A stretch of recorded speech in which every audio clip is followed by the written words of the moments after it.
사랑하는 성도 여러분, 오늘 우리가 함께 묵상할 말씀은 광야에서 만난 하늘의 문입니다. 야곱을 한번 생각해 봅시다. 형 에서를 속이고 아버지 이삭을 속인 결과 이제 그는 형의 분노를 피해서 도망치고 있습니다. 브엘세바를 떠나 하란으로 가는 긴 여정, 해가 지고 어두움이 찾아왔습니다. 집도 없고 잠자리도 없습니다. 그저 차가운 돌을 베고 누워야 하는 비참한 신세입니다.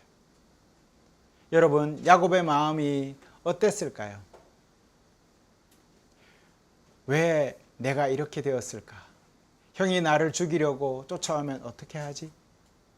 앞으로 내 인생은 어떻게 흘러갈까? 온갖 두려움과 후회와 불안이 엄습했을 것입니다. 우리 인생에도 이런 밤이 찾아옵니다. 건강을 잃었을 때, 사업이 실패했을 때, 관계가 깨어졌을 때, 앞이 보이지 않는 캄캄한 밤 같은 순간들이 있습니다. 돌베개를 베고 누운 야곱처럼 우리도 때로는 차갑고 척박한 광야에서 홀로 남겨져 있다는 것을 느끼게 됩니다. 그런데 오늘 말씀은 놀라운 진리를 우리에게 전해줍니다. 우리가 가장 외롭고 절망적이라고 생각하는 바로 그 자리가 하나님이 가장 가까이 계신 하늘의 문이 될 수 있다라는 것입니다. 12절을 함께 우리가 읽어보도록 하겠습니다. 창세기 오늘 읽은 구약의 말씀 12절을 한번 읽어보도록 하겠습니다. 꿈에 본즉 사닥다리가 땅 위에 서 있는데 그 꼭대기가 하늘에 닿았고 또 본즉 하나님의 사자들이 그 위에 오르락 내리락 하고 아멘. 야곱이 잠든 그 척박한 광야, 바로 거기에 하나님이 임재하고 계신 것입니다. 하늘과 땅을 잇는 사닥다리를 보여주시면서 거기에서 하나님은 이렇게 말씀을 하십니다. 13절 15절을 한번 보십시오. 나는 여호와니 너의 조부 아브라함의 하나님이요 이삭의 하나님이라. 내가 너와 함께 있어 네가 어디로 가든지 너를 지키며 내가 내게 허락한 것을 다 이루기까지 너를 떠나지 아니하리라. 여러분, 이 얼마나 놀라운 약속입니까? 야곱이 형을 속이고 도망치는 죄인이었다지만 하나님은 그를 포기하지 않으셨습니다. 오히려 가장 절망스러운 순간에 그를 찾아오셔서 내가 너와 함께 있다라고 선포하고 계시는 것입니다. 여러분이 잘 아는 잃어버린 어린 양 이야기를 잘 아시죠? 목자가 양 99마리를 두고 잃어버린 양 한 마리를 찾아 나선다는 이야기입니다.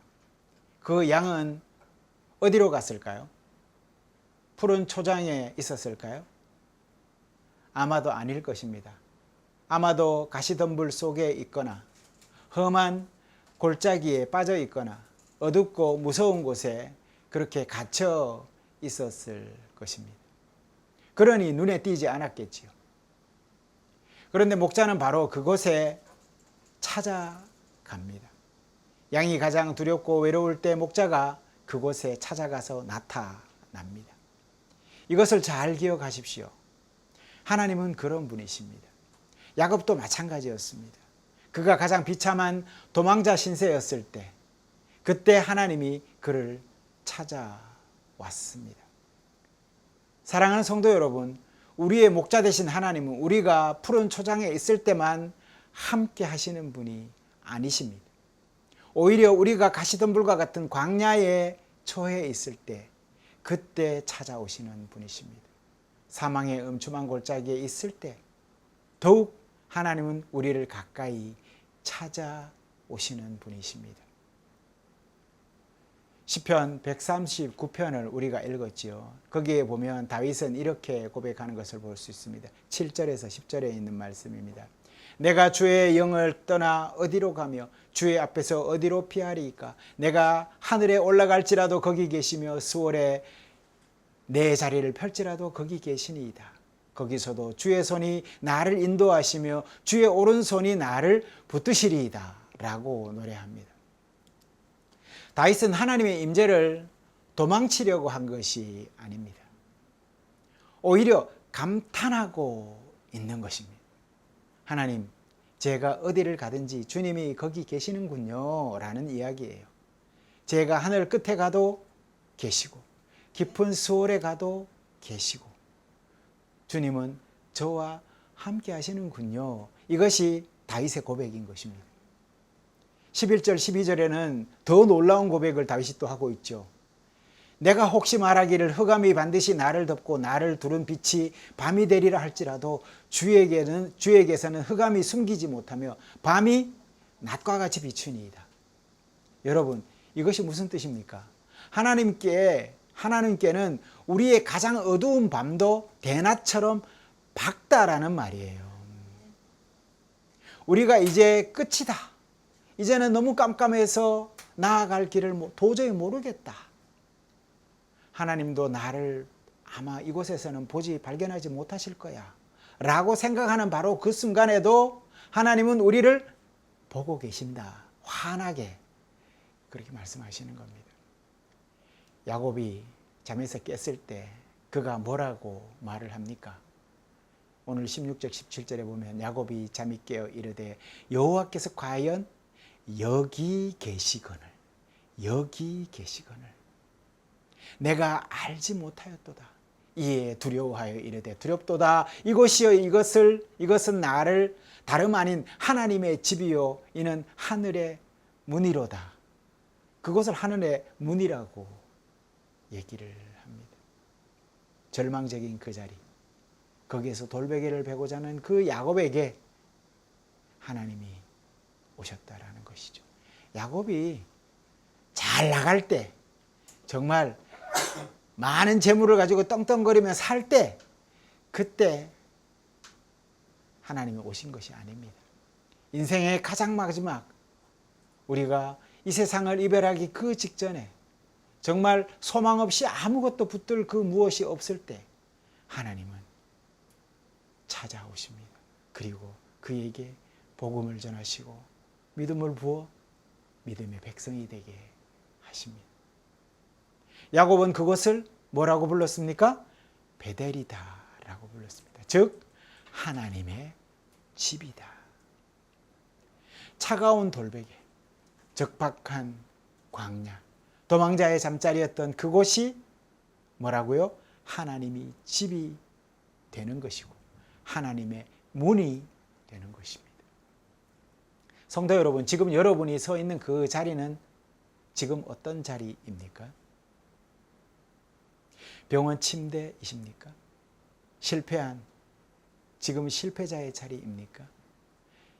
만약에 그 또 깨어진 관계의 아픔 속에 남겨져 있습니까? 그곳이 비록 차갑고 외롭게 느껴질지라도 하나님은 바로 거기에 찾아오십니다. 하나님 여기 계십니까? 라고 우리가 물을 때 하나님은 내가 여기 있다 라고 대답하실 것입니다. 여러분의 광야를 드디어 베델로 바꿀 수 있는 기회가, 여러분의 삶의 가장 어두운 때에 기회가 찾아온 것입니다. 하늘의 문으로 바꿀 수 있는 그 기회가 바로 그때가 그 가장 어려울 때라는 말입니다. 바로 그때 찾아오시는 분이 우리 하나님이시다라는 것이죠.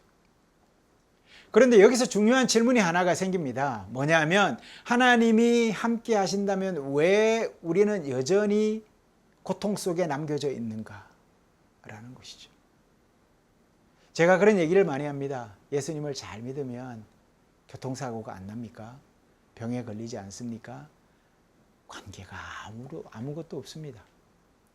똑같이 세상 사람이 병 걸리면 그리스도인도 똑같이 병이 걸립니다. 세상 사람들이 교통사고를 불의에 당할 때 그리스도인들도 불의에 그런 사고를 당할 수가 있습니다. 그러니 왜 고통받습니까? 라는 이 질문을 드릴 때, 왜 세상에는 여전히 악이 가득한가? 라는 그러한 질문을 던질 때 마태복음 13장의 가라지 비유를 우리는 바라볼 필요가 있습니다. 24절에서 25절 우리가 마태복음을 읽었죠. 뭐라고 되어 있는지 우리 함께 읽어볼까요? 시작. 천국은 좋은 씨를 제밭에 뿌린 사람과 같으니 사람들이 잘 때 그 원수가 와서 곡식 가운데 가라지를 덧뿌리고 갔더니, 아니 좋은 씨앗을 뿌렸는데 원수가 와서 가라지를 덧뿌리고 갔대요. 주인이 좋은 씨를 뿌렸는데 원수가 와서 가라지를 덧뿌렸습니다. 싹이 나고 열매를 맺을 때가 되니 알곡과 가라지가 함께 자라나는 거예요. 종들이 놀라서 물어봅니다. 27절에 이렇게 말을 합니다. 주여, 밭에 좋은 씨를 뿌리지 아니하였나이까? 그런데 가라지가 어떻게 생겼나이까? 이것이 바로 우리의 질문입니다. 하나님, 주님이 세상을 창조하셨는데 왜 악이 그대로 존재하나요? 주님이 교회를 세우셨지 않습니까? 그런데 왜 고통이 여전히 우리에게 존재하나요? 주인의 대답을 한번 들어보십시오. 28절에 그 답이 나옵니다. 주인이 이르되 원수가 이렇게 하였구나. 악의 존재는 하나님의 창조의 도가 아닙니다. 원수, 즉 사탄이 이렇게 한 것이죠. 하나님은 선만 창조하시지만 원수가 악을 덧뿌린 것이지요. 그런데 종들은 이렇게 이야기합니다. 종들이 말하되, 그러면 우리가 가서 이것을 뽑기를 원하나이까? 그러면 가서 악을 완전히 제거해 버릴까요? 우리도 똑같지 않습니까, 여러분? 하나님 당장 악을 심판해 주십시오. 예수님이 어느 마을을 지나갈 때 요한과 함께한 이들이 그러지 않습니까? 불을 내려서 그 마을을 불살라버리라고, 악을 완전히 제거해버리라고 그렇게 요구하지 않습니까? 하나님 당장 악을 심판해 주십시오. 저 악한 사람들을 벌해 주십시오. 제 인생의 이 고통을 당장 없애 주십시오. 이렇게 하지 않습니까? 하지만 주인의 대답은 뭐라고 합니까? 29절 30절에 그게 나옵니다. 주인이 이르되 가만두라. 가라지를 뽑다가 곡식까지 뽑을까 염려하노라. 둘 다 추수 때까지 함께 자라게 두라.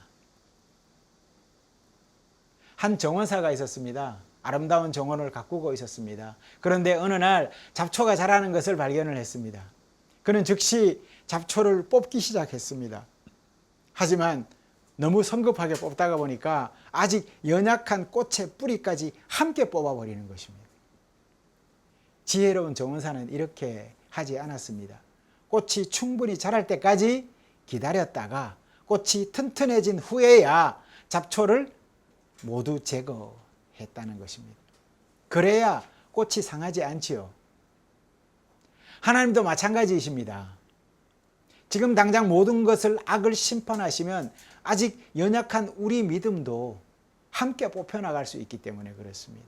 하나님은 우리가 온전히 자라기를 기다리십니다. 로마서 8장은 이 현실을 더 깊이 있게 설명을 해주고 있습니다. 22절 로마서 오늘 읽은 22절 23절 한번 보겠습니다. 피조물이 다 이제까지 함께 탄식하며 함께 고통을 겪고 있는 것을 우리가 아느니라. 그뿐 아니라 또한 우리 곧 성령의 처음 익은 열매를 받은 우리까지도 속으로 탄식하며 양자될 것 곧 우리 몸의 속량을 기다리느니라. 여러분, 바울은 솔직합니다. 우리도 탄식한다라고 고백하지 않습니까? 성령을 받은 그리스도인들조차 이 세상에서 고통을 겪고 탄식한다라는 말이에요. 그런데 중요한 건 뭡니까? 이 탄식이 절망의 탄식이 아니라는 것입니다. 23절을 한번 보십시오. 양자될 것, 곧 우리 몸의 속량을 기다리기 때문에 그렇다는 겁니다. 이 탄식은 무엇입니까? 해산의 고통이라는 것이죠. 아기를 낳는 산모가 고통 중에 탄식하지만 그 탄식은 절망이 아니죠. 곧 태어날 새 생명을 기다리는 소망의 탄식이죠. 18절을 보십시오. 생각하건대 현재의 고난은 장차 우리에게 나타날 영광과 어떻다고요? 비교할 수 없도다. 아멘. 바울은 현재의 고난을 부정하지는 않습니다. 고난은 실제로 있습니다. 하지만 그는 비교할 수 없다라고 말을 합니다. 무엇과 비교할 수 없다고요? 장차 우리에게 나타날 영광과 비교할 수 없다. 애벌레가 있습니다. 나비가 되려면 번데기 과정을 거쳐야 합니다. 번데기 안에 애벌레는 완전히 녹아서 액체가 됩니다. 만약 번데기가 생각할 수 있다면 나는 이제 죽는구나 라고 생각할지도 모릅니다. 어느 날 한 아이가 번데기에서 나비가 나오려고 몸부림치는 것을 보았습니다. 나비가 너무 힘들어하는 것 같아서 착한 마음으로 번데기를 이렇게 가위로 잘라줬습니다. 그런데 어떻게 됐을까요? 그 나비는 날개가 제대로 펴지지 않아서 날지를 못하고 곧 죽고 말았습니다. 왜 그랬습니까? 번데기에서 나오려고 몸부림치는 그 과정이 나비의 날개에 혈액을 공급한대요. 그래서 날개를 펼칠 수가 있다고 하는 것입니다. 그런데 인위적으로 사람이 잘라버리면 그 날개에 혈액을 보내지 못해서 결국은 날개를 완전히 펴지 못하고 엉거주춤 그냥 그대로 죽어버리는 것이죠. 우화를 하지 못하는 것입니다. 고통스러운 과정이 있습니다. 이 과정이 사실은 아름다운 나비로 변화하는데 꼭 필요한 과정이었던 것이죠. 성도 여러분, 우리가 지금 겪는 고난도 마찬가지입니다. 하나님은 우리를 장차 해와 같이 빛나는 영광스러운 존재로 만들려고 하십니다. 지금의 고난은 그 영광을 위한 뭡니까? 준비 과정, 우화 과정이다 라는 것이지. 로마서 8장 14절 15절을 함께 봅시다. 14절 15절을 함께 봅시다. 시작. 무릇 하나님의 영으로 인도함을 받은 사람은 곧 하나님의 아들이라. 너희는 다시 무서워하는 종의 영을 받지 아니하고 양자 영을 받았으므로 우리가 아바 아버지라 부르짖느니라. 아멘. 여러분, 우리는 더 이상 무서워하는 종이 아니에요. 우리는 양자, 즉 하나님의 자녀가 된 것입니다. 종은 주인을 두려워합니다. 실수하면 벌 받을까 두려워하죠. 쫓겨날까 두려워하죠.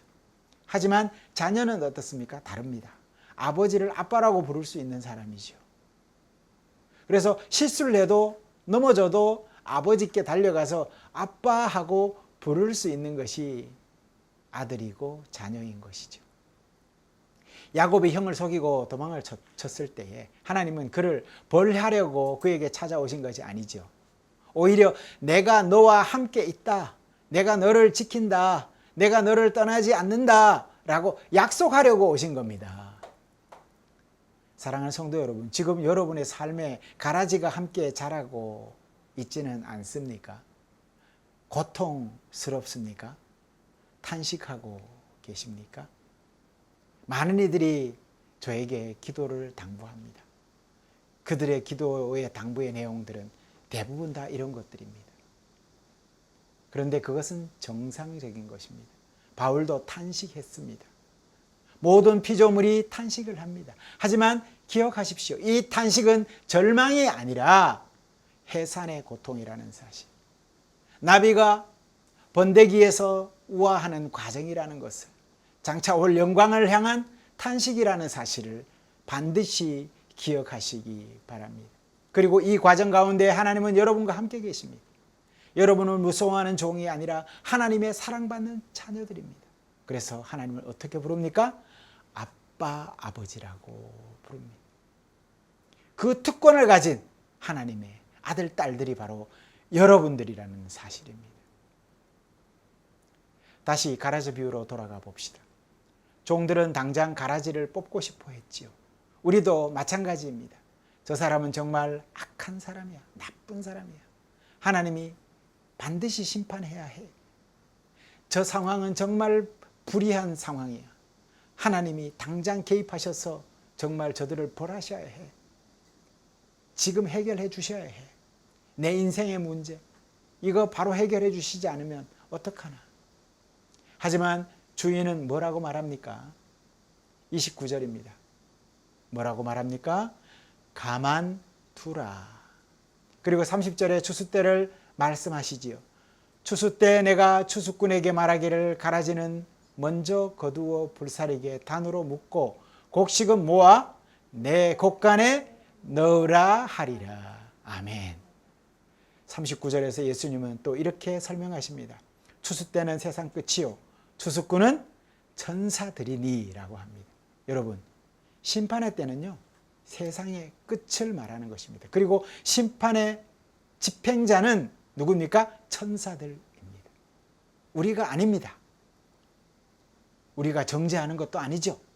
천사들이 할 일입니다. 그것은 우리는 때로 하나님의 행세를 하려고 하죠. 누가 알곡이고 누가 가라지인지 우리가 판단하려고 합니다. 누구는 구원을 받은 사람이고 누구는 저주받은 사람인지 우리가 그것을 정하려고 합니다. 하지만 시편 139편 23절 24절에서 다윗은 이렇게 기도하지요. 하나님이여 나를 살피사 내 마음을 아시며 나를 시험하사 내 뜻을 아옵소서. 내게 무슨 악한 행위가 있나 보시고 나를 영원한 길로 인도하소서. 아멘. 다윗은 다른 사람들을 판단하지 않았습니다. 오히려 하나님 저를 살피소서라고 기도합니다. 제 안에 악한 것이 있나 살펴주십시오 라고 기도를 하지요. 예수님께서 이런 말씀을 하셨습니다. 어찌하여 형제의 눈에 있는 티는 보고 내 눈 속에 있는 들보는 깨닫지 못하느냐라고 마태복음 7장 3절에서 말씀했지 않습니까? 한 교회에서 이런 일이 있었습니다. 한 집사님이 다른 성도가 예배 시간에 조는 것을 보고 화가 났습니다. 저 사람은 신앙이 없어. 예배 시간마다 저렇게 졸고 말이야. 응? 그래서 그 성도를 비판을 했습니다. 그런데 나중에 알고 보니 그 성도는 중병에 걸린 배우자를 간호하느라고 밤을 꼬박 세우고도 예배에 나온 사람이었습니다. 힘들어도 예배 드리겠다는 간절한 마음으로 나왔는데 너무 피곤해서 잠시 졸았던 것입니다. 비판했던 집사님은 크게 부끄러워했습니다. 자기는 충분히 잠을 자고 편안하게 예배나 나와서 고난 중에 예배 드리러 온 성도를 정전하고 앉았으니 이 죄인을 용서해 주십시오. 그렇게 회개했다는 것입니다. 우리는 타인의 상황을 다 알지 못해요. 겉으로 보이는 것만 가지고 판단할 수는 없는 겁니다. 누가 알곡이고 누가 가라지인지 오직 하나님만 아시지요. 그렇다면 우리의 사명은 이제 무엇입니까? 가라지를 찾아내는 것은 아닙니다. 우리 자신이 좋은 알곡으로 연결어 가는 것이지요. 그것이 우리의 사명입니다. 로마서 8장 13절을 한번 보십시오. 함께 읽을까요? 시작. 너희가 육신대로 살면 반드시 죽을 것이로되 영으로서 몸의 행실을 죽이면 살리니. 아멘. 우리 싸움은 다른 사람과의 싸움이 아닙니다. 우리 내면의 죄성과의 싸움이라는 것이지요. 육신의 욕망을 따라 살 것인가 아니면 성령을 따라 살 것인가 선택하는 것입니다. 마태복음 13장 43절을 한번 보십시오. 제가 읽겠습니다. 그때 의인들은 자기 아버지 나라에서 해와 달같이, 해같이, 달이 아닙니다. 죄송합니다. 그때 의인들은 자기 아버지 나라에서 해와 같이 빛나리라. 네, 아멘. 이것이 바로 우리의 목표라는 것이죠. 그런데 어떻게 해와 같이 빛날 수 있을까요? 어떻게 하면 해와 같이 빛날까요, 여러분?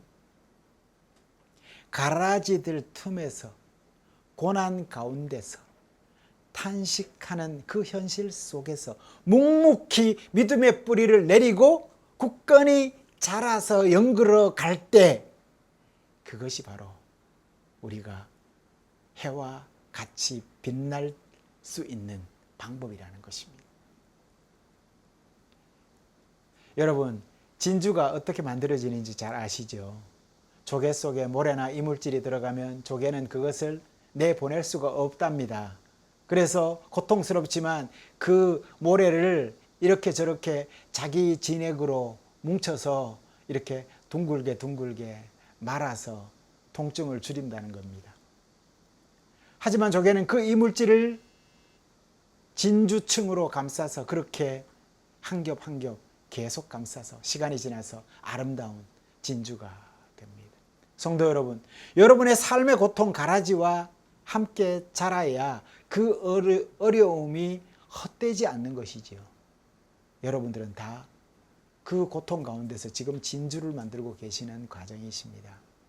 그것을 통해 여러분을 진주처럼 해처럼 빛나는 존재로 하나님이 여러분을 빚고 계신다라는 것을 기억하시기 바랍니다.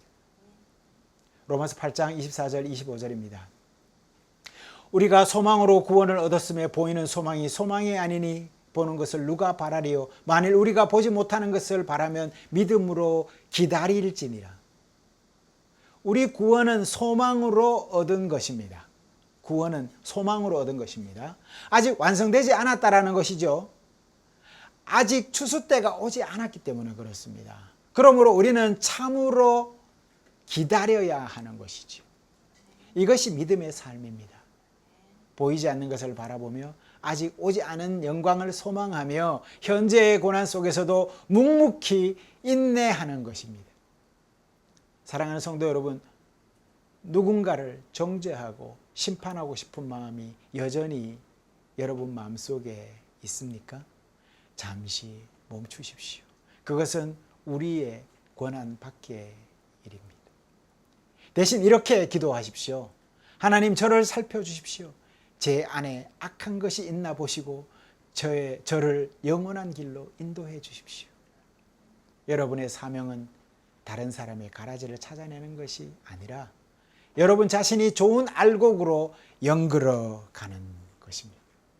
고난 속에서도 가라지와 함께 자라가는 그 현실 속에서도 믿음의 뿌리를 깊이 내리고 성령의 열매를 맺어가는 것, 그것이 우리의 사명입니다.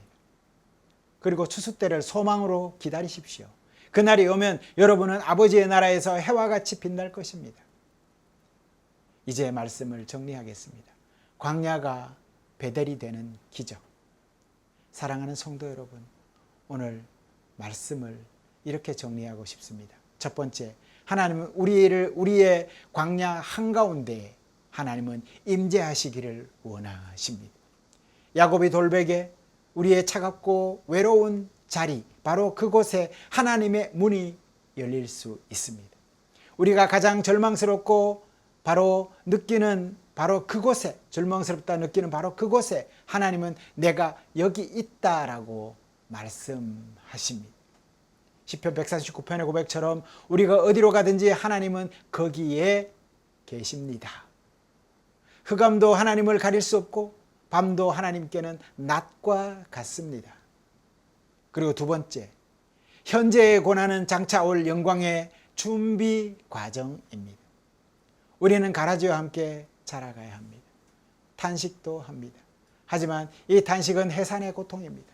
새로운 창조, 영광스러운 변화를 향한 과정인 것입니다.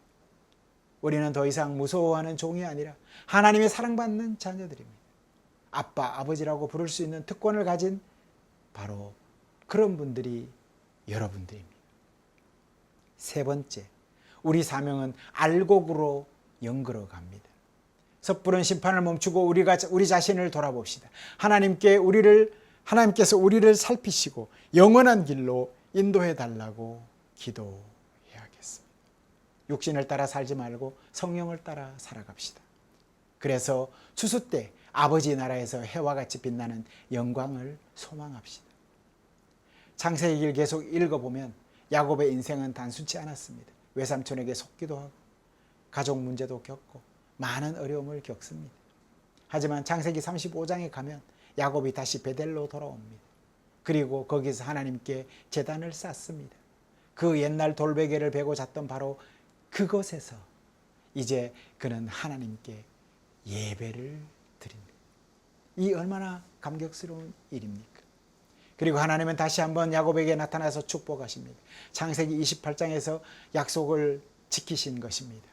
내가 네게 허락한 것을 다 이루기까지 너를 떠나지 아니하리라. 아멘. 여러분, 하나님은 신실하신 분입니다. 한번 약속하신 것을 끝까지 이루시는 분이십니다. 하나님은 우리에게도 이 약속을 그대로 하십니다. 야곱과 함께 했던 그 하나님이 오늘 여러분과도 함께 하고 계십니다. 지금 여러분이 서 있는 그 자리가 비록 광야 같고 돌베개 같고 차갑고 외롭게 느껴질지라도 믿음의 눈으로 바라보십시오. 바로 거기가 하나님의 문이고 바로 거기가 베델일 것입니다. 바로 그곳에서 하나님이 내가 너와 함께 있다라고 말씀하는 곳이라는 것을 잊지 마시기 바랍니다. 이러한 소망으로 한 주간 승리하시는 모든 성도님들 다 되시기를 축원합니다. 기도하시겠습니다.